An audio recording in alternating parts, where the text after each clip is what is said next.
Assalomu alaykum hurmatli vatandoshlar va odatdagi yangiliklarimizni boshlaymiz. Boshlashdan oldin katta iltimos, meni ko'rayotgan bo'lsangiz, podpiskani bosinglar. Podpiska bizning kanalimizga rivojlanishiga juda ham yordam beradi. Iltimos, shuni bosib qo'yinglar. O'zbekiston prezidenti g'alabaning 80 yilligiga bag'ishlangan tantanali tadbirlarda ishtirok etdi. Assalomu alaykum qadrli mehmon, videodan to'liq xabardor bo'lish uchun videoga like va podpiska tugmalarini bosib qo'ying. O'zbekiston Respublikasi prezidenti Shavkat Mirziyoyev Rossiya Federatsiyasi prezidenti Vladimir Putinning taklifiga binoan 9-may kuni Ikkinchi jahon urushidagi g'alabaning 80 yilligiga bag'ishlangan tantanali tadbirlarda ishtirok etdi. Qizil maydonda g'alaba paradi bo'lib o'tdi. Tadbirda Xitoy prezidenti Si Zinpin, Braziliya prezidenti Lula da Silva, Misr prezidenti Abdulfattoh Assi, Belarus prezidenti Aleksandr Lukashenko, Qozog'iston prezidenti Qosim-Jomart To'qayev, Qirg'iziston prezidenti Sadir Japarov, Tojikiston prezidenti Emomali Rahmon, Turkmaniston, Mo'g'uliston, Kuba va boshqa davlatlar ham qatnashdi. Ikkinchi jahon urushidagi g'alaba millionlab insonlarning jasorati, matonati va fidoyiligi natijasidir. Bu ulug' maqsadga erishishda ko'p millatli O'zbekiston xalqining ham salmoqli hissasi bor.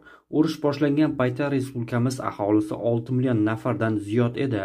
Urush yillarida 2 millionga yaqin o'zbekistonlik frontga jo'natildi. 538 mingdan ziyod kishi jang maydonlarida halok bo'ldi. 158 mingdan ortig'i bedarak yo'qoldi. Ko'rsatgan mardligi va jasorati uchun O'zbekistondan 214 mingdan ziyod askar va ofitser jangovar orden va medallar bilan taqdirlandi. Vatandoshlarimizdan 301 kishi Sovet ittifoqi qahramon unvoniga sazovor bo'ldi va yana 70 kishi Shuhrat ordenining barcha darajalar sohibi bo'ldi. O'zbek xalqi mehnat borasida ham ulkan jasorat ko'rsatdi. Mamlakatimiz frontning ishonchli tayanchiga aylandi. Bu yerdan oziq-ovqat, kiyim-kechak, dori-darmon, qurol-yarog' va boshqa zarur resurslar uzluksiz jo'natib turildi. Qisqa muddatda O'zbekiston hududida 170 dan ortiq evakuatsiya qilingan korxonalar joylashtirilgani mudofaa sanoatining uzilishlarsiz ishlashini ta'minladi.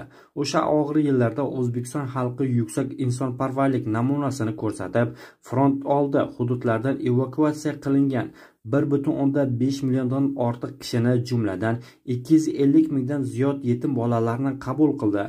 O'zbek xalqining urush yillaridagi jasorati xalqaro hamjamiyatda keng e'tirof etilmoqda. Mamlakatimizda ham urush va mehnat fronti qatnashchilarining xotirasini abadiylashtirish, faxriylarni ijtimoiy qo'llab-quvvatlashga alohida e'tibor qaratilmoqda. Toshkentda Ulug'bor G'alaba bog'i yodgorlik majmuasi ham barpo etildi. G'alaba paradi yakunida O'zbekiston prezidenti Shavkat Mirziyoyev, Rossiya Federatsiyasi prezidenti Vladimir Putin va boshqa davlat rahbarlari bilan birgalikda Aleksandr bog'idagi noma'lum askar qabriga gul qo'ydi. Ushbu yodgorlik g'alaba yo'lida mislsiz jasorat ko'rsatgan va jon fido qilgan millionlab jangchilar, jumladan O'zbekiston farzandlari xotirasiga o'rnatilgan. Marosim 1 daqiqalik sukut hamda faxriy qorovul va harbiy orkestrning tantanali yurishi bilan yakunlandi.